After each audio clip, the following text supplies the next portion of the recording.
ขอนอบน้อมต่อพระรัตนตรัยแก้วเจ้าสามประการน้อมเอาคุณพระพุทธเจ้าคุณพระธรรมเจ้าคุณพระสังฆเจ้า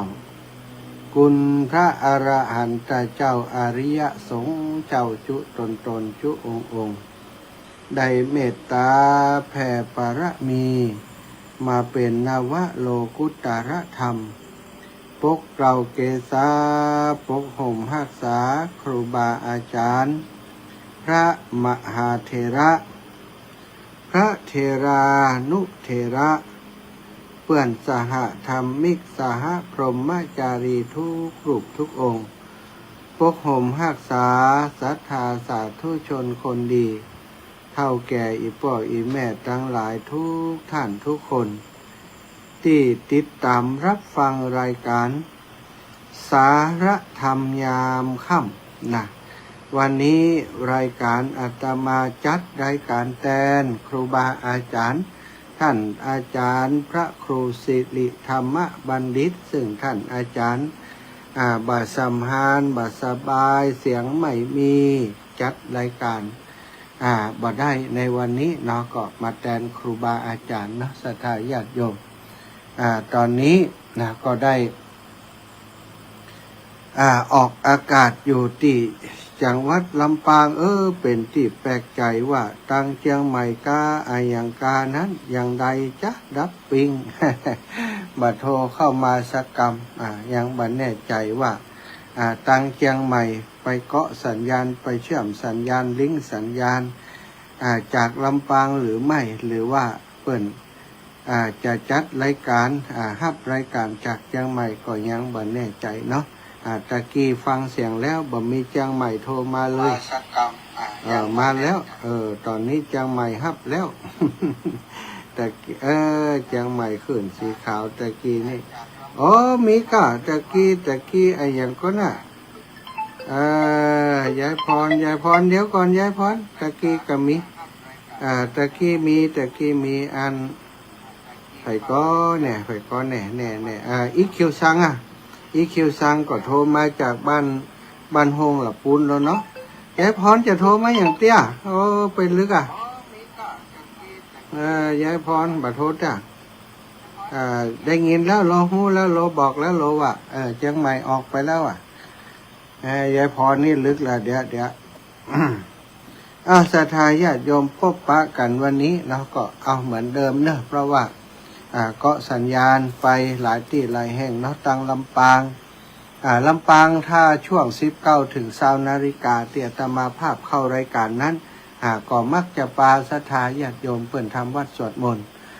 ทุกครั้งที่อาตมาจัดรายการแทนครูบาอาจารย์ในช่วง19 ถึง 20 นาฬิกาก็ลวดปาศรัทธาญาติโยมสวดมนต์ฉะนั้นวันนี้ก็เหมือนเดิมเนาะพร้อมแล้วก็จะปากันทำวัดสวดมนต์เย็นก่อนเนอะกราบพระพร้อมกันกราบ1พุทโธเมนาโถกราบ2ธัมโมเมนาโถกราบ3สังโฆเมนาโถ อิมินาสการเรนะพุทธังอภิปูชยามิอิมินาสการเรนะธัมมังอภิปูชยามิอิมินา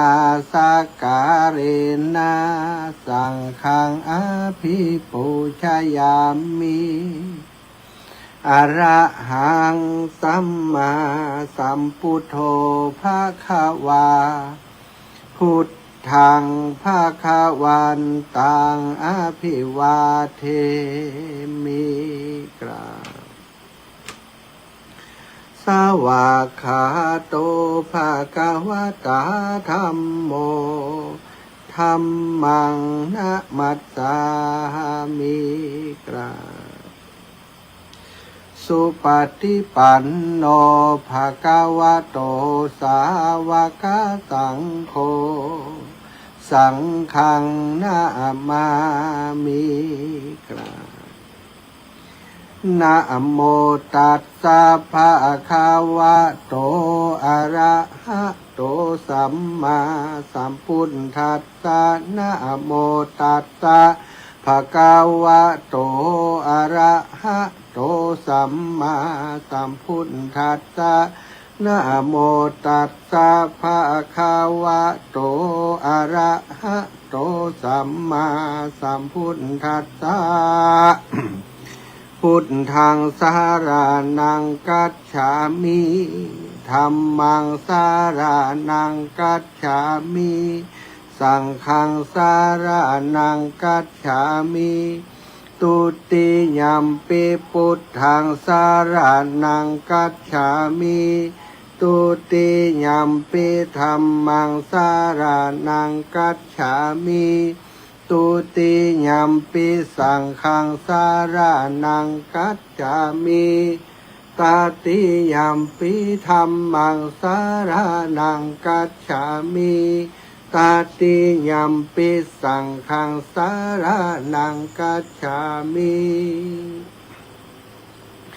อิติปิโสภะคะวะอะระหังสัมมาสัมพุทโธวิชชาจารณะสัมปันโน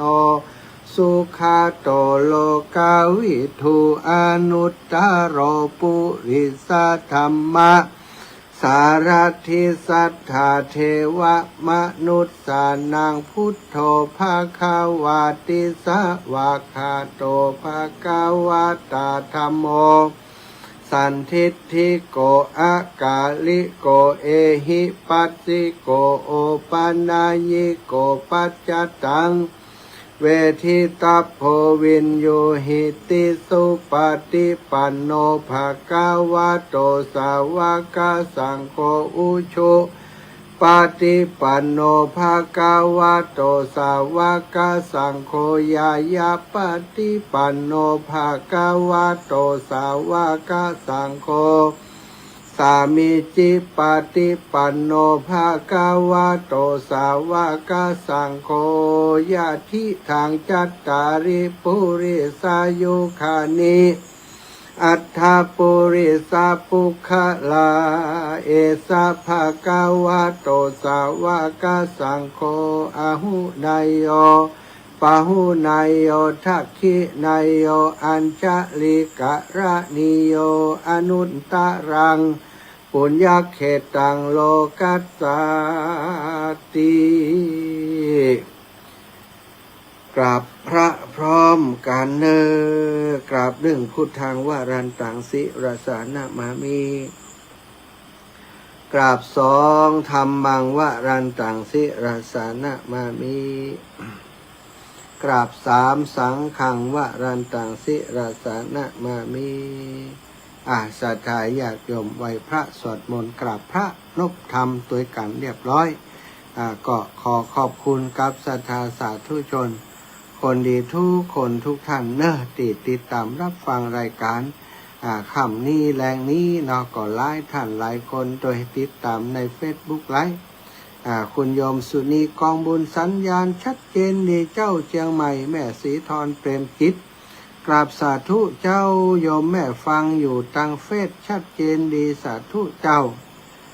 กราบสาธุอนุโมทนากับท่านตัวเนอนะคุณโยมแอมริตรียาพันธ์ก็รับชมอยู่เนอะขอบคุณที่ศรัทธาญาติโยมท่านสาธุชนทุกคนทุกท่านติดตามรายการอันนี้ก็ฟังกันจัดนักแล้วนี่21 คนก่อนนี่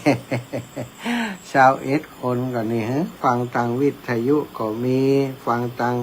Facebook ก็มีแล้วก็ฟังทาง YouTube ก็มีเนาะต้องขอบคุณทุกคนทุกท่านเนอะอันนี้กันเนาะเป็นกำลังแรงใจให้กันถ้าจัดรายการบ่มีใครฟังดับปิ้งมันก็บ่ม่วนใจแหละศรัทธาแต่ว่าถ้ามีคนฟังมีคนฟังมีโยมป่อโยมแม่ฟังมันก็ชื่นใจนะศรัทธาแต่คืนเนาะได้จัดรายการช่วง20 นาฬิกาถึง22 นาฬิกาจัดรายการไปแล้วมีคนโยมท่านหนึ่งได้โทรมาหาท่านอาจารย์เต้าข้อคิด7 วิธีคิดนะที่ทำให้ชีวิตน่าอยู่ในวันนี้นี่เข้าท่าดีแต่อีแม่จำมาได้ โอ้ก็ยังมาจำอีแม่จำมาได้อาจารย์ฟังแล้วมันเข้าใจแต่มันมาจำเนี่ยยังไงจดเธอแม่กำลังจะเอาไปสอนเขาแค่เขาจดนะก็เลยบอกเป็นข้อจดกำข้อศรัทธาก็เข้าท่าดีพอศรัทธาญาติโยมโทรมาอย่างอันก็ถึงได้คิดว่าบางข้อคิดบางสิ่งบางอย่างนี่เรื่องใกล้ตัวเนี่ยเนาะบางเตื่อคนเฮานี่มันก็บ่ได้ระลึกถึงหรือว่าบ่ได้นึกถึงเรื่องนี้บ่ได้ใส่ใจบ่ได้สนใจเรื่องนี้นะมันก็เลยเหมือนกับว่าบ่มีวิธีในการที่จะมีชีวิตมีความสุขในแต่ละวันจะหาความสุขในแต่ละวันได้อย่างไรนี่ก็บ่มีวิธีคิดในข้อนี้ในเรื่องนี้ก็เลยแต่คืนนี้ได้บอกกับเปิดอธิบายให้เปิดซ้ำไปแหมศรัทธานะศรัทธาวันนี้ก็ขอเอามาย้อนรอยถอยหลังให้ศรัทธาญาติโยมที่ฟังรายการในช่วงนี้ได้ฟังแห่มกรรมหนึ่งก่อนแล้วกันเพื่อจะเป็นประโยชน์เป็นประโยชน์กับคนที่ไม่ได้ฟังคนที่ได้ฟังแล้วก็จะได้จำแล้วก็จดก็ได้เนอะ มันมีอยู่7 วิธีนะศรัทธา7 วิธีคิดใช้ชีวิตเฮือนาอยู่ในปัจจุบันก็คณะนี้นะหลายๆคนบ่มีความสุขกับการมีชีวิตอยู่ในแต่ละวันเพราะวิธีคิดของตัวเก่าก็มาปรับมาเปลี่ยนมาปรุงเสียใหม่มันมี7 วิธีด้วยกันข้อที่1นั้นวิธีที่1ก็คือปรับในเรื่องของการให้ยอมรับอดีตให้ยอมรับเรื่องที่มันผ่านไปแล้วโดยความสงบมันมีหลายเรื่องสถามันผ่านไปแล้วเขาก็ไปลำเปิงนึกถึงมันท่านมีโยมคนหนึ่งบอกว่าไปทางใดแล้วก่อนนี่ขับรถจากเชียงใหม่มาหาอาตมาที่อันวัดบรรพตสถิตเลยนะมาถึงครอบครัวพ่อแม่ลูกเป็นคนขับรถพ่อกับแม่ก็มาด้วยกันก็มาอู้กันไปอู้กันมาหนาว่าโอ้ชีวิตอีพ่อก็มีความสุขเนาะใครไปไหนก็มีลูกไปส่งเนี่ยลูกเชียงใหม่มาถึงลำปางลูกก็มาส่งลูกทำอาชีพยังนะเพิ่นก็เล่าให้ฟังลูกก็มีงานทำที่มั่นคงอู้กันไปอู้กันมาสบายดีเนาะป่อมมีเรื่องทุกข์ใจยังก้านี่พอหน้าอีปอนี่จะเป็นคนที่มีบุญนี่นาอิ่มบุญคนเฒ่าโอ้มีเรื่องอาจารย์คนเฮาพอกันตั้งภายนอกมันได้นะความจริงนี่ผมนี่มีเรื่องทุกข์ใจที่นอนบ่หลับทุกคืนเลยว่ะโอ้กะทุกคืนเลยกะนอนบ่ค่อยหลับนี่ถ้าผมคิดถึงเรื่องนั้นผมนอนหลับแล้วอาจารย์เป็นมาเมินแล้วยังก็เมินอะละนะอาจารย์ว่ามันเป็นเรื่องอย่างไรที่ทำคือที่คิดแล้วนอนหลับไอ้ปอมันก็บัดจังบอกนะไอ้หลอกเอาก็บอกกะมันเขาจะไปหู้อย่างทำบอกจุกันใครหู้แล้วก็จุกันใครฟังแล้วก็บอกกันอย่างใดเรื่องราวมันเป็นจะได้คือเรื่องมันอย่างอาจารย์มันเมินมันแล้วผมโดนตำรวจคนหนึ่งโบกรถแล้วคือผมแสดงใบขับขี่แสดงใบขับขี่ผมก็เอาใบขับขี่คือพอว่าผมอย่างอันอย่างด่าผมแล้วก็มีแหมคนเดินมาถึงปั๊บยุ่งยากอย่างนี้สับตกจากมือผมไปเลยว่ะสับตกจากมือผมไปแล้วก็เดินเข้าไปในป้อมเรื่องมากยังจับอย่างเดียวหรอขับรถอันตรายขับรถมีปัญหาขับรถบ่เข้าลบจดจราจรเนี่ยแกว่าหมอนั่นมันลูกไหนมาบ่ฮู้มันเป็นตำรวจขับรถมาจอดแล้วก็ดึงจากมือผมไปโอ้ผมมึดขนาดอาจารย์ผมมึดขนาดเดินตัวโกนมันไปผมกำลูกกุ้ยไว้ตั้งหลังเฮียผมก็จะลูกกุ้ยจดมันแล้วอีหล่ะถ้ามีปืนผมจะยิงมันเหี่ยอีวะแต่เดินเข้าไปแล้วผมก็คิดว่ามันเป็นเจ้าหน้าที่ตำรวจถ้าเนี่ยอย่างไปแล้วจะมีปัญหามันด่าผมมันก็เขียนใบสั่งเขียนยังบอกว่าผมก็ถามว่าผมผิดอย่างเดี๋ยวนี้มาขอดูใบขับขี่ผมก็พอหาว่าผมขับรถเลี้ยวผมขับรถไปเจ้าเลี้ยวมันว่าบ่เลี้ยวยังไงบะใช่ท่าแกก็ฟังแกก็รู้สึกว่าแกไม่พอใจแกก็เสียกับปั๊บโดยวันนั้นนะเครียดมากพอจากวันนั้นมาจะคิดคืนไหนก็ทุกวันคิดคืนไหนก็นอนบันลับมันมืดไอ้ปอสุมาเด้อเนอะถ้าไอ้ปอฟังอยู่นะเอาเรื่องไอ้ปอมาอู้นี่นะไม่ใช่ว่าเอามานินทานนะเอามาอู้เป็นตัวอย่างนะก่อน มาอู้เป็นตัวอย่างไอ้ปอก็นอนบันลับทุกคืนจะต้องคิดเรื่องนี้พอคิดก็วิ่งอย่างตอนที่เหตุการณ์ในวันนั้นเลยสัตว์เขาถามว่าไอ้ปอมันเมินได้ยังนี่ตีนอนรับหลายปีแล้วนะอาจารย์ว่าหลายปีแล้ว5 ปี6 ปี10 ปีประมาณนั้นไงก็เดียวลูกบ่าวที่อยู่ใกล้ฮั่นว่าอาจารย์ตั้งแต่ผมย้ำน้อยบ่บัดเดียวนี้ผมพอได้ทำงานผมพอเท่าละผมพอแก่ผมอายุมอีละอาจารย์ตอนนั้นผม6-7 ขวบก็ศรัทธาพอแล้วมันก็20 กว่าปี30 ปีเมื่อกันแล้วแกบอกว่าทุกวันเลยนะศรัทธาทุกวันทุกคืนเนี่ยแกนอนบักให้รับก็ถามลูกว่าเป็นอย่างนั้นแต่การลูกก็ว่าเป็นอย่างนั้นเรื่องนั้นมันผ่านมาเมื่อแล้วแต่เรื่องอื่นมีก็บ่มีทิศใจเรื่องเดียวอันนะ โอ้ก็เลยว่าอีปอเพื่ออภัยตัวเก่าเหตุเธอไปซ้ำเติมตัวเก่าอีปอว่าโหผมบ่พิษเพื่ออภัยตัวเก่าเนี่ยก็เพื่ออภัยตัวเก่าว่ะอันบัดต้องคิดเรื่องนี้บัดต้องตุกกับเรื่องนี้ก็คือเพื่ออภัยเขานะครับว่าอภัยเขาเหี้ยมันเฮาเนี่ยอาจจะไปเนี่ยอย่างให้เขาบ่ชอบอกชอบใจสักอย่างหนึ่งก็ได้ลูกมันเป็นแหน่ยังกับผมจะเนี่ยอย่างมันลูกเลยมาผมก็บอกจะหู้จักบ่เดียวผมก็บอกหู้จักว่ามันเป็นไผ่นะอาจารย์ว่าดุสถาบอกหู้จักเป็นไผ่พร้อมนะแล้วก็เกลียดโคตรกันมาเหมือนอาตมาก็เลยว่าอีปอจัดนี่เขาเหมือนนับก็ได้ แต่ว่าจัดก่อนเขาจะไปหู้ยังอีปออาจจะเป็นเจ้าเป็นนายเป็นอะไรอย่างเป็นอาจจะเป็นตำรวจอย่างเขานี่ก็ได้ลูกแล้วก็มาทำอย่างเงี้ยกับอีปอนี่กับอย่างกับทำกับเขาอย่างเขาทำกับอีปอเขาก็มใจหู้นะเรื่องนี้อีปอมันจะจบที่หมอนั่นตายไปแล้วก็โอ้ตายไปแล้วอาจารย์ว่า ซ้ำตายไปแล้วพ่อมาสดาน่ะอีปอเขาว่านะลืมฮื้อได้แล้วก็แผ่บุญไปฮื้อเขาก็บอกว่าถ้าเขามีกรรมมีเวรต่อกันที่ผ่านมาพบก่อนจัดก่อนก็ขอฮื้อมันสิ้นสุดพบนี่จัดนี่เขาขอฮื้ออภัยเขาขอฮื้อเขาติดตายไปแล้วนั้นไปสู่สุคติโลกสวรรค์เถอะทำได้ก็บอกเดี๋ยวผมจะลองไปทำพอ จะลองก็ลองหัวเดี๋ยวนี้ดับปิ้งนี่เขาหัวเปลี่ยนไผ่ก็นะอีปอบก็บักกับมาหาเขาแหมเลยว่าได้ผลเป็นประการฉันใดนี่เนาะอันนี้ก็มีอยู่ในสถานอันนี้คือลืมอดีตมาได้ พอคิดถึงเรื่องในอดีตซึ่งมันผ่านไปเมื่อแล้วความทุกข์กับปะทุขึ้นมาแหมความทุกข์กับปะทุขึ้นมาแล้วมันปะทุทุกคืนอีปอยแม่ลองคิดพอละคิดป๊บกับตุกป๊บเหมือนกับตอนนั้นเลยมันโคตรงัดแค่ตื้อไข่เอามันตายคำหันมันเป็นสิ่งที่อาตมาคิดว่าน่ากลัวนะเขาโดนบุกโดนตีข้างเดียวเจ็บข้างเดียวรักษาแผลหายก็จบแล้วนะ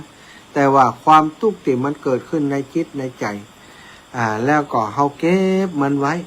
วันดีคืนดีกันก่อนรับก่อนนอนเอามาคิดทุกคืนมันก็ทรมานเขาทุกคืนปล่อยวางเหตุเนาะถ้าอีปอฟังอยู่นะปล่อยวางเหี้ยวางได้กำแต่ก็ว่าโอ้อาจารย์ผมลืมไปแล้วผมสบายใจแล้ว โทรมาเล่าให้ฟังจิ๋มนะมีแหมคนหนึ่งนะสถาเรื่องราวในอดีตอย่างอันนั้นเขาก็อินดูเปิ่นเขาจำชื่อเปิ่นได้ละอยู่ใกล้ๆบ้านน้องเจ้าขุนงานศพเปิ่นเขายังไปอยู่อายุ90 ปลายอดีตเดิมตอนน้อยๆเนี่ยเล่าชีวิตเธอฟังอินดูสถาเหยคนที่เลี้ยงเปิ่นนั่นก็ทรมานเปิ่นหลายเรื่องหลายอย่างนะบ่ฮื้อเปิ่นไปเรียนหนังสือบ่ฮื้อเปิ่นไปโรงเรียนเปิ่นไข่ไปโรงเรียนบุ๊บตีเปิ่นเอาดินเอากระดานชนวนดินสอที่เปิ่นเรียนหนังสือนะไปโรงเรียนเปิ่นเอาฮื้อมาเอาไปซ่อนไว้ก้างเฟียงเปิ่นมาหาขีดงัดเขียนเปิ่นไปหันใช้เอามาบุ๊บสถาแล้วก็เขียนแกแล้วก็ห้ามไปโรงเรียนเด็ดขาดแกก็ลักไปอยู่ลึกลักไปทำไมเปิ่นฮื้อไปโรงเรียนเปิ่นจะฮื้อแกไปต่งไปนาช่วยการช่วยงานฮื้อแกเป็นงัวเป็นควายซะจ้ะบ่ต้องเรียนหนังสือแต่แกอยากจะเรียนอยากจะเรียนอยากจะไปโรงเรียนแล้วก็ไปนะอย่างว่านะพอเป็นอย่างนั้นปุ๊บคนที่เลี้ยงดูแกเนี่ยเนาะจะเป็นลุงเป็นป้าเป็นอะไรอย่างสักอย่างจำแบบมาได้ชัดเจนก็เอาแกไปมัดติดอันนี้ติป่าจ้ามัดต้นไม้ติป่าจ้าซะท่าเอามัดติดต้นไม้แล้วเอามดส้มมาปล่อยวะเอามดส้มมาปล่อยมาคบแก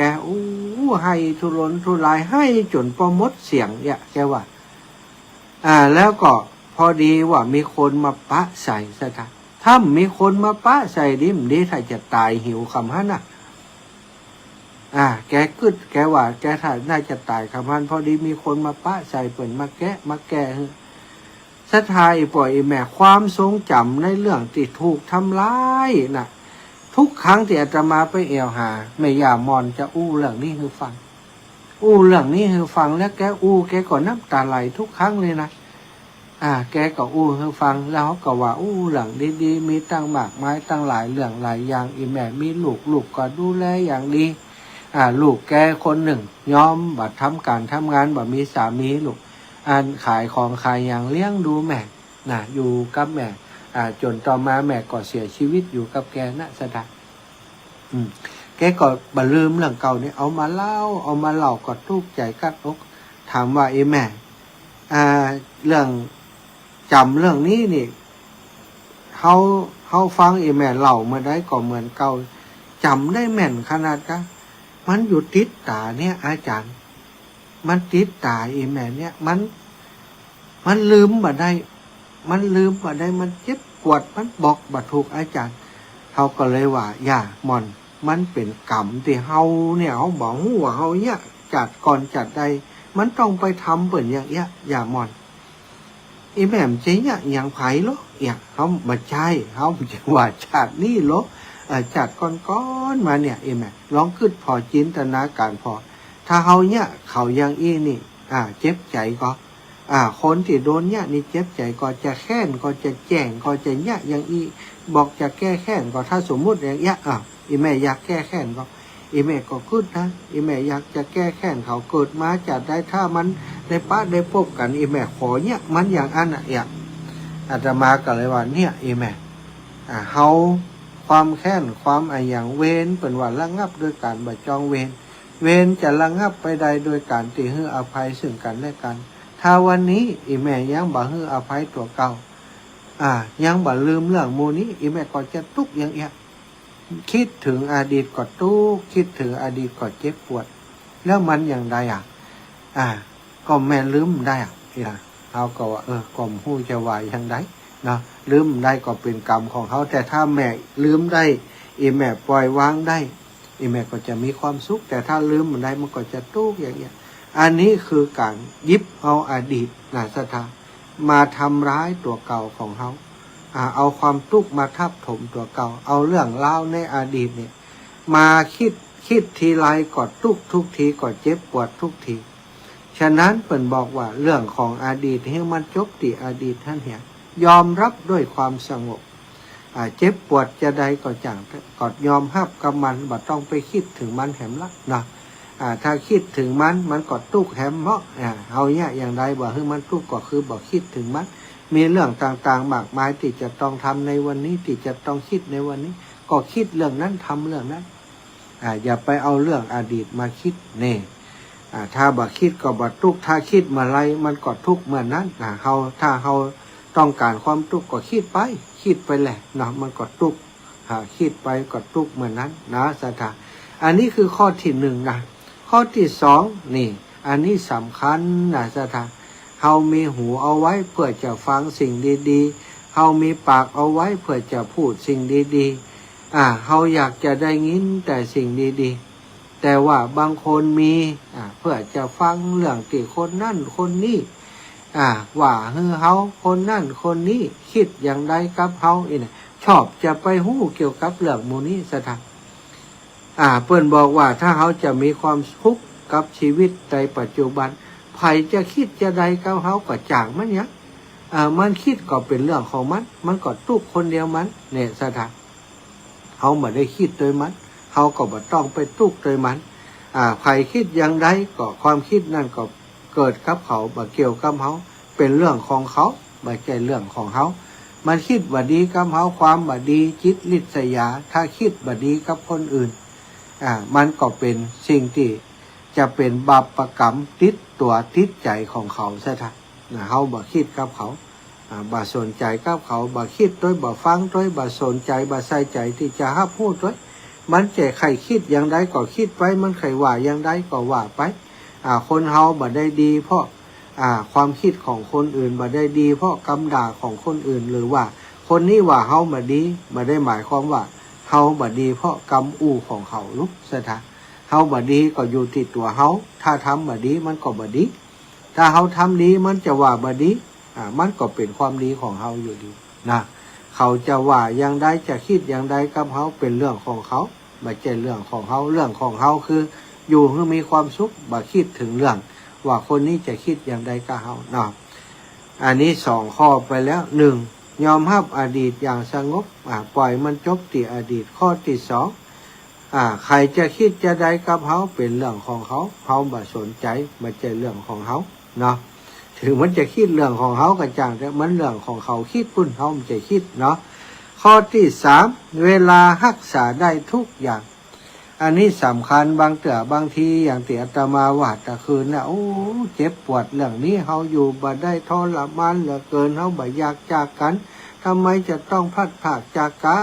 นอย่างทรมานให้สถานลูกตายก็ดีสามีตายก็ดีภรรยาตายก็ดี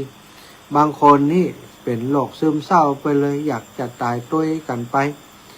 บางคนก็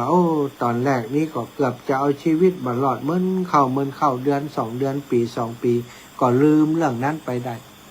กลับมาหัวเราะยิ้มแย้มแจ่มใสปกติเหมือนเดิมเหมือนมีอย่างเกิดขึ้นอันนี้เวลาบางทีมันช่วยเยียวยาได้นะสถานเขาจะไปคิดว่าเรื่องนี้มันจะต้องเป็นอย่างนี้มันทุกข์ใจมันจะทุกข์อย่างเงี้ยมันจะต้องเจ็บปวดอย่างเงี้ยเขาจะไปคิดมันกันไปคิดถึงเรื่องที่อดีตมันก็ทุกข์ต้องเอาข้อที่1มาตัดสินใจข้อที่2เขาจะว่าอย่างใดกับเขาแต่เขาไม่จะว่าหรอกเขาไม่จะคิดหรอกเป็นความคิดของเขาบ่เกี่ยวกับเขาก็จะบัดทุกข์อย่างข้อที่3นี้ก็เช่นเดียวกันข้อที่3นี่เมื่อเวลามันผ่านไปเวลามันต้องผ่านไปสถานแล้วมันก็นำเอาเรื่องราวต่างๆไปโดยมันเวลานี่นะ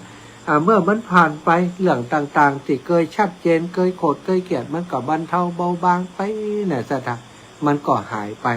ถ้าเขาแบบไปยืดติดอย่างกับมันบ่ย่ำคิดย่ำทำอยู่หั่นเวลาจะได้ช่วยรักษาทุกสิ่งทุกอย่างต้องฮือเวลากับเวลาสถานฮือเวลากับเวลาอย่างไรฮือเวลากับเวลาที่มันจะต้องเพิ่มขึ้นเขาจะได้ลืมสิ่งที่เขาเจ็บปวดอยู่ในขณะนี้แล้วเขาก็จะมีความสุขในวันนี้ข้อที่4บ่มีภัยเป็นสาเหตุแห่งความสุขของเขาบางคนนี่ไปหาความสุขกับสิ่งโน่นสิ่งนั่นสิ่งนี้ไปแอวไปแหวงไปหาคนนั่นคนนี้มาปลอบอกปลอบใจหรือว่าไป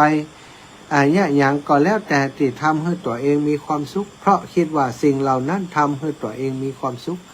ความจริงแล้วสถานตัวของเฮานี่แหละการทำคุณงามความดีหรือว่าการลืมอดีตการ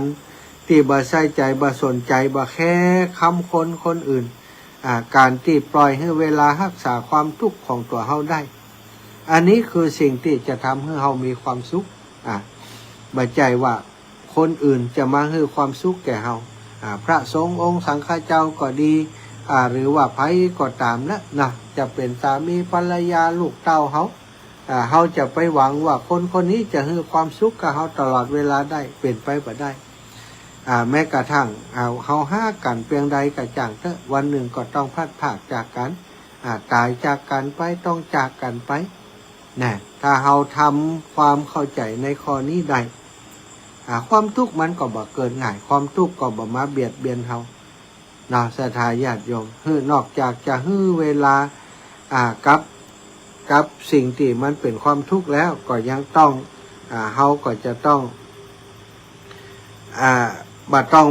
บ่ไปหาความสุขกับคนอื่นความสุขกับคนอื่นนี้สุดท้ายก็เป็นความทุกข์นะเมื่อเฮาสูญเสียสิ่งนั้นไปหรือว่าคนอื่นบ่เหมือนเดิมนอกจากตัวเฮาแล้วบ่มีไผจะเอาความสุขของเฮาได้เท่ากับตัวเฮาอย่างการปฏิบัตินั่งสมาธิภาวนาการสร้างสมคุณงามความดีการทำทานรักษาศีลต่างๆเหล่านี้สถานไผจะมาทำให้เฮาได้แม้แต่พระพุทธองค์พระองค์ก็ตรัสว่าเฮาเป็นเพียงแต่ผู้บอกทางทางแห่งความสงบทางแห่งสันติภาพทางแห่งความสุขเป็นคนจี้ขุมทรัพย์คนที่จะไปเอาขุมทรัพย์คนที่จะไปขุดขุมทรัพย์คนที่จะลงมือเดินทางไปเอาก็คือท่านทั้งหลายเปิ่นบอกคืออย่างดีจี้คืออย่างดีมีลายแทงอย่างนี้เนาะ ความสงบได้ความสงบมาเป็นทรัพย์กับตนสันติภาพหรือว่าความสงบความสุขแต่เฮาฟังเปิ่นแล้วบ่เอาไปทำบ่เอาไปยะบ่ปฏิบัติตามเปิ่นบ่ปฏิบัติตามเปิ่นมันก็จะเป็นความสุขมาหาตัวเฮาได้อย่างใดมันก็เป็นไปบ่ได้ซะทะนี่ตัวเฮาเท่านั้นที่จะทำให้ตัวของเฮามีความสุขแล้วก็ข้อที่5อย่าเปรียบเทียบชีวิตกับคนอื่นอันนี้สำคัญมากๆเลยซะทะบางครั้งที่เฮามีความสุขบางคนก็มีตังมีฐานะรักฐานมีบ้านหลังจัดใหญ่แต่ว่าบ่มีความสุขเพราะว่าเอาบ้านของตัวเก่าไปเปรียบเทียบกับบ้านเศรษฐีมหาเศรษฐีบ้านดาราดังๆบ้านเฮาสร้าง1 ล้านก็ถือว่าเก่งแล้วนะสร้าง1 ล้านแต่บ้านเขาใหญ่กว่าเฮา10 ล้าน20 ล้านใครได้บ้านอย่างเปิ้นมีบ้านอย่างเปิ้นเปิ้นมีได้เปิ้นบัดทุกข์ใจแต่ถ้าเฮามีอย่างเปิ้นต้องกู้หนี้ยืมสินสะพะสะเปดสะทายาทเนาะสุดท้ายได้อย่างเปิ้นก็จริงแต่ว่าเปิ้นได้เปิ้นบ่มีทุกข์แต่เฮานี่ตังเฮานี่มันกุ้มกับบ้านอย่างเดียวกุ้มกับส่งบ้านกุ้มหากับใจบ้านอย่างเดียวแต่เปิ้นนี่ตังเหลือล้นเปิ้นมีตังเป็น100 ล้านพันล้านเปิ้นก็สร้างบ้าน100 ล้าน200 ล้านนี่ได้บ่ยากแต่เฮานี่ เงินแสนเนี่ยถ้าจะใครได้ล้านก็ต้องไปกู้เปิ้นเนี่ยมันก็เลยกลายเป็นเปิ้นห้องว่ามันบ่สมดุลกันรายรับกับรายจ่ายบ่สมดุลแต่เฮานี่ก็อยากเป็นอย่างเปิ้นอยากจะได้อย่างเปิ้นสุดท้ายก็บ่มีความสุขซะทั้งสุดท้ายก็บ่มีความสุขเปิ้นถ้าจะมีความสุขต้องแบบไปเปรียบเทียบชีวิตกับคนอื่นเพราะชีวิตคนอื่นก็เป็นชีวิตของเขาบางเตื่อเขาจะทุกข์จะยังได้เฮาไปฮู้เนาะแต่ชีวิตของเฮานี่เฮาฮู้ดีว่าเฮามีอยู่เท่านี้ทำได้เท่านี้เฮาก็เพียงพอเพียงกับสิ่งที่เฮาหาได้สิ่งที่เฮาทำได้มันก็จะเป็นความสุขของเฮาถ้าบ่อ่านแล้วมันก็ทุกข์อยู่หั่นข้อที่6หยุดคิดมากอันนี้สำคัญซะทะบางเรื่องสถาบางเรื่องบ่ต้องฮู้คำตอบทุกอย่างก็ได้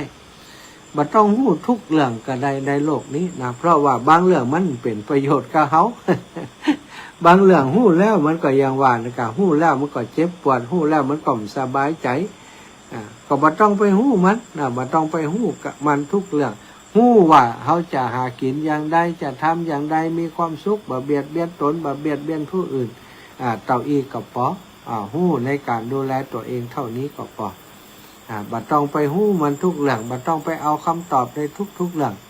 คำตอบบางเรื่องมันก็มีประโยชน์อย่างกับเฮาเนาะความฮู้หลายๆเรื่องเฮาแล้วเอามาใช้ประโยชน์เลยเรียนหนังสือก่อนนี่ต้องฮู้วิชาโน้นวิชานี้กลมหลนอย่างบ่เดียวมันได้ใช้หรอกแต่ว่า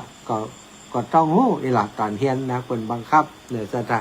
ในชีวิตจริงเนี่ยเขาก็บ่ต้องคิดมากในเรื่องต่างๆสิ่งที่ควรฮู้ก็ฮู้เท่าที่พอควรบ่จำเป็นจะต้องไปหาความตอบให้ชัดเจนในทุกๆเรื่องบางเรื่องมันเกี่ยวกับเขาก็ไปคิดมันถ้าคิดมันก็เหมือนกับว่าเป็นคนคิดมากคิดนักก็เรื่องนักคิดมากก็เรื่องมากซะทางบางเรื่องเรื่องคนอื่นมันเกี่ยวกับตัวสักหน่อยไปช่วยเพิ่นคิด ไปช่วยเพิ่นแก้ปัญหาซะทางเอาไปเอามาก็ไปตุกแตนเพิ่นไปหาเนาะก็มีนักนะซะทางจะบอกเรื่องนี้ข้อที่7จงยิ้มปัญหาในโลกนี้บ่ใช่ปัญหาของเฮาคนเดียวสักหน่อยจงยิ้มให้กับโลกยิ้มให้กับชีวิตที่ตื่นขึ้นทุกวันถ้าบ่อ่านแล้วความทุกข์มันก็จะมาหาเฮาทุกวันนะซะทางเพิ่นบอกว่าชีวิตที่ยังอยู่นั้นถือว่าเฮามีชัยชนะแล้วมีชีวิตทุกวันเนี่ยไม่ต้องไปเอาชนะไผหรอก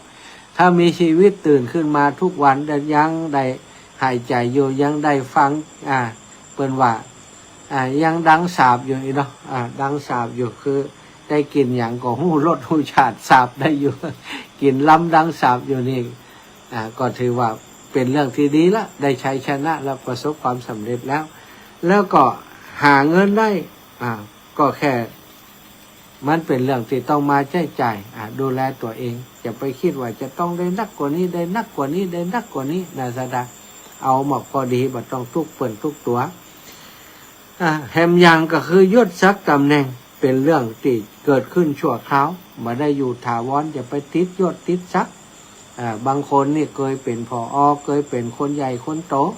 พอเกษียณไปแล้วจะฮือเปิ่นห้องผออยู่อย่างนั้นถ้าไผ่ห้องพิษหูก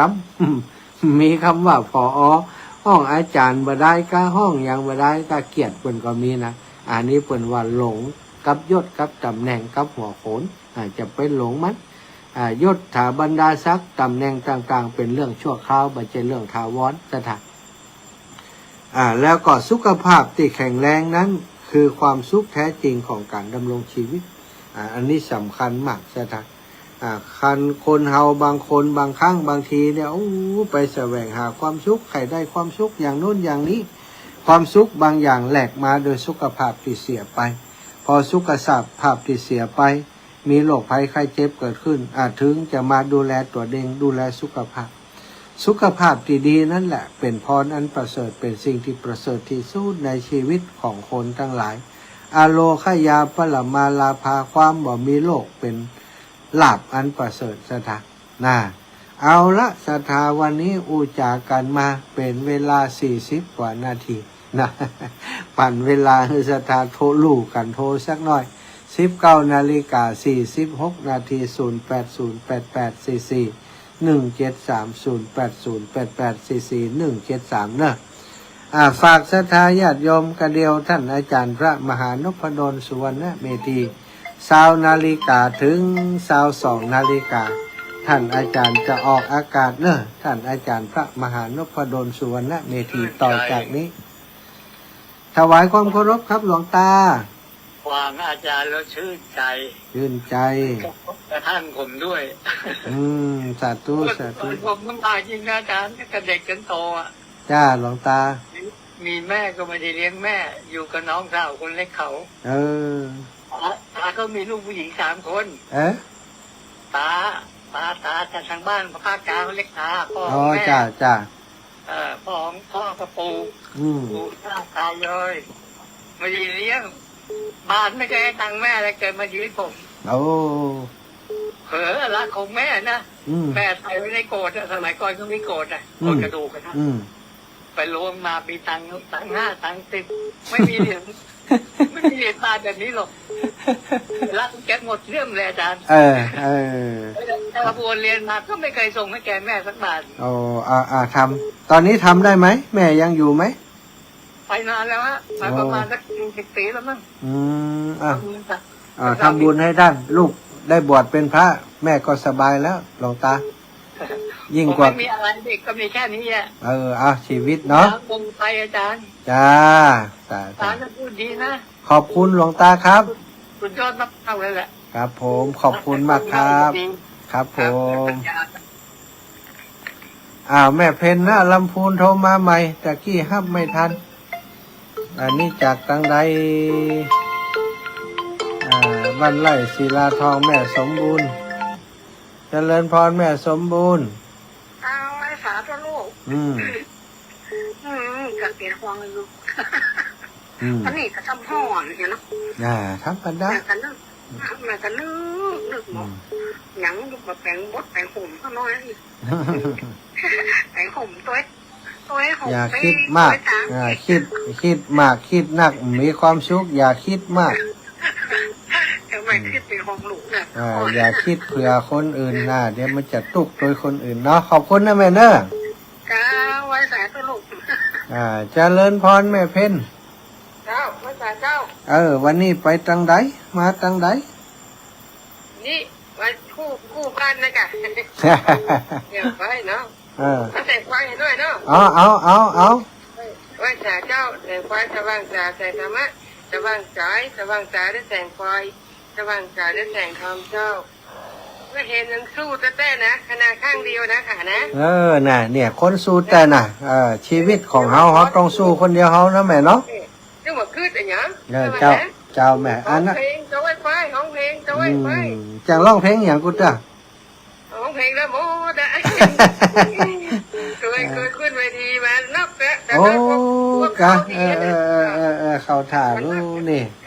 ขอบคุณนะแม่เนอะจ้าแม่เพนคนสู้ชีวิตอ่ะอันนี้ก็เพนเหมือนกันเดี๋ยวจะร้องเพลงน้องเพนก่อนเจริญพร การเจ้าอาจารย์ เจ้าแม่ ยังไม่ทราบไปไหนจ้ะ ภาคป่าจ้าบันนาผาไมอำเภอเมืองจังหวัดน่านจะมุ่งตรงไปสู่อำเภอเวียงสายแม่ เจ้า จ้า พอดีไอ้ป้าถอมกำลังเข้าบ้านเนี่ย กำลังเข้าบ้านนี่ป้าขำมืดแล้วรู้ป่ะ กำลังเข้าบ้านเท่ากับมันห่อนเนี่ยมันเลยมันกับพัดหมอนหน่อย โอเค ดูแลตัวเองอยู่ดีมีสุขเนอะแม่เนอะ เจ้า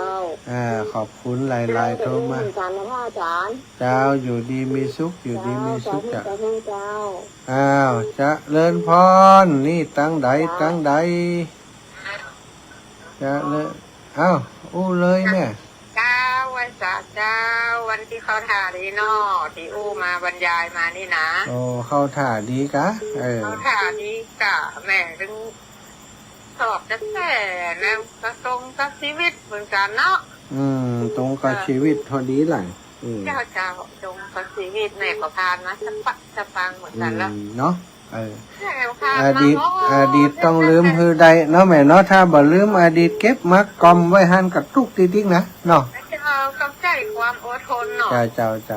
อดทนแล้วโปร่งวางไปไม่ต้องไปขึ้นอย่างมันนักละเจ้าอีแม่ ขึ้นหน้าเขาก็จะเป็นอย่างนั้นโลกสุขซึ้งเศร้าทุกข์อยู่กับห้าหนาความคิดนี่บัดกวนเขาหนาเนาะ เจ้าคิดฆ่าตัวตายจ้าอยากแม่ถ้าผู้ชีวิตแม่นี่นะน้ำตาตกเหมือนกันเนาะบ่หัวฟัง ผู้ใครฟังเนาะ ฟังกับทุกตัวลืมอยู่เนาะปัจจุบันนี้นะเนาะจะโอเคสาธุนะจ้าไว้สาเจ้าจ้าบุญรักษาจ้าเจริญพรอยู่ทั้งใดวันนี้อยู่ปัจจ้าบันผาไมเมืองน่านใกล้จะถึงงานวัดหนองบัวหรืออะไรถึงแล้วข้ามมาแล้วจะไปเวียงสาแล้วจะไปเวียงสาอ่ะที่วันนอนเดินทันเขาโอ้โหทันมันนอนอย่างมันนอนได้มันนอนเอวลูก ขอบคุณนะครับสายอื่นก่อนเจ้าจะมีพายุแม่สุวรรณาแม่วรรณาสุริยะรังสีนมัสการเจ้าโยมแม่โอ้จะได้ฟังจังหวะเนอแต่ไม่ได้ตัวโทรประจำเจ้าอีแม่อยู่ลำปางแล้วเนาะเจ้าอยู่ลำปางนะเจ้ามาเรียกสาแล้วกันเรียบร้อยนะเจ้าโอ้ดีแล้วเนาะตอนนี้ปิดอยู่ก้าใส่แว่นใส่อย่างก้าเจ้าใส่แว่นนะระวังจะไปให้โดนแดดโดนลมอย่างนักเนื้อแม่เนาะรักษาความสะอาดบุญมีไปตายเรื่องได้กราบพระทานโนและทานโนพระกันนี่ก็จะไปหาเนาะถ้าแม่สะดวกเนอะขอบุญทำเถอะขอบุญรักษาอีกเนี่ยแต่แบบไม่ได้โทรเป็นอย่างเนาะท่านอยู่สุขสบายเด้อเจ้าอีแม่ขอบคุณเจ้าบุญมีไปตายทั้งได้กราบท่านเนาะได้กลับแน่นอนได้ปะกันแน่นอนแม่วรรณาสุริยะรังสีแม่ย่าแก้ว8439จะเลินพรไม่ตาเจ้าอาจารย์เจ้าเมียทามันก่อนเด้อฟังตึงวันเดือนพระอาจารย์เมียทาบานผ่อนฟังตึงวันเดี๋ยวจะมอบโล่ให้เนอะแม่ทาอยู่บ้านผ่อนแม่ทาน้ำสกุลยังสายเปียเจ้าสายเปียแม่ทาสายเปียบ้านฟ่อนเดี๋ยวจะจดไว้เดี๋ยวจะมอบโล่ให้ฟังทุกวัน โอ้จริงๆข้อนี้ภูมิใจดีได้กะทิได้อย่างสอนใจกันนักเลยว่าอาจารย์เนี่ยเด็กสำคัญก็คือมีคนโทรมาว่าโอ้อาจารย์นี่แม่ขอจดจิ้มอีกหรอน่าจ้าตุ๊นั่นผู้คนต้องยิ้มไว้ก่อนนะใจไปคิดนักกดทุกนักนะทำมันอย่างก เราคิดเดี๋ยวก่อนจะทำเนาะพระอาจารย์เนาะ เจ้าสาธุแม่เนอ เจ้าสาธุเจ้าอาจารย์เดินทางปลอดภัยอายุมั่นขวัญยืนเด้อ เจ้าขอบคุณขอบคุณเอ้าเจริญพรสาวน้อยบ้านกาดโปง เจ้า เจ้าหวานเจ้าหวานเจ้างามๆหน่อยค่ะลูกมันได้ด่า เพื่อได้ด่าจะ กันไว้ กันไว้ เวลามันเจ้าบอกหวังจะโดนด่า จะโดนด่ายังกับโดนน่ะว่าไป กันเล่าเจ้าหวังก็ว่าเขาหวังก็ว่าเจ้าหวังก็โดนด่าละห้ามจม นานมอน่ะคนนั้นเป็นพระบาทเจ้าลูก โอ้กะหันอยู่กะหันมูน่ะลูกไปไหนจะไหนเจ้าที่ไหนมาหาที่โตนที่องค์หูหันมูน่ะลูกหลับพอหมดเลยหลับพอหมดอ่ะดีนะมันได้ไปหูหันหมดอ่ะลูกไปอย่างอีนี่หันหมดอันนี้ขนาดมาคนเดียวน่ะถ้ามีคนมาโต้ยถ่ายรูปให้สมัยนี่เนาะแค่กันนี่ขนาดคนเดียวเขาว่าอาจารย์ถ่ายรูปยังไงมันอยู่ในหมองนี่เองกันเนาะแม่น่ะโอ้มากก็ค่ะอันกูแหงกูโหนขึ้นได้ลงได้จะไหนดีแล้วขอบคุณอีแม่เด้อเจ้าบุญตาของแม่ขอบคุณบุญฮักษาคอยแม่อยู่ดีมีสุขสถาญาติโยม1956ไปถึงที่ไหนตั้งได้พ่องตั้งเมืองฝางรู้เมืองฝางมาถึงข้ามแรงนี่เนาะเป็นน้องเมืองฝางไม่น้องตั้งเวียงปะเป้าก็ทำถึงมีสักสายเวียงปะเป้าวันนี้นะเวียงปะเป้าทำไม่ถึงถึงที่ไหนก็โทรมาเนอะศรัทธาญาติโยมเนาะไปถึงที่ไหนตั้งใดก็โทรมาโอ้ยายไข่บ้านตาร่วมทำบุญโรงเรียนเจ้าขอบคุณเนอะยายไข่เนอะวันนี้น้องสมจิตอินทรวิจิตนะเอาต้นพระป่าไปตั้งไว้ติดร้านของเปิ้นต้นพระป่าช่วยทุกปีอีละขวัญขวายในบุญเนอะได้บุญนักบุญหนาอีละอยู่ดีมีสุขอายุมันขวัญยืด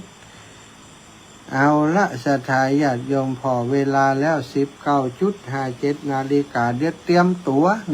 ฟังท่านอาจารย์ใหญ่พระมหานพดลสุวรรณเมธีจะเข้ารายการต่อจากนี้นะเอาละความสุขสวัสดีจงมีแก่ศรัทธาญาติโยมทุกคนทุกท่านเนอะจัตตารโอธรรมาวัฏันติอายุวันโนสุขังพระลัง